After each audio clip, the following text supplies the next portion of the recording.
สร้างสิ่งที่สวยงาม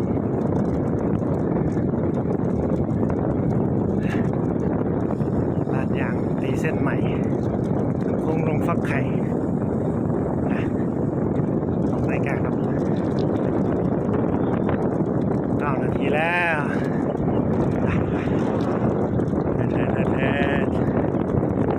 การปั่นจักรยานออกกำลังกายขากลับเดี๋ยวเราแค่2 คนเป็นสมาชิก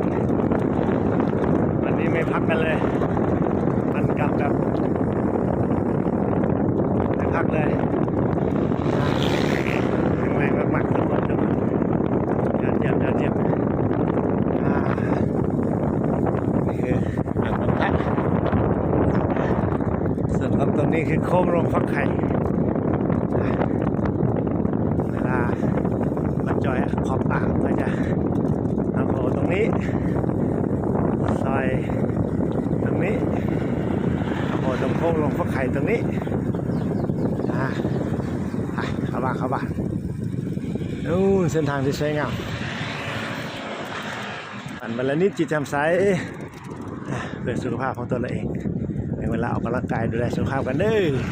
แต่ไม่เป็นภาระลูกหลาน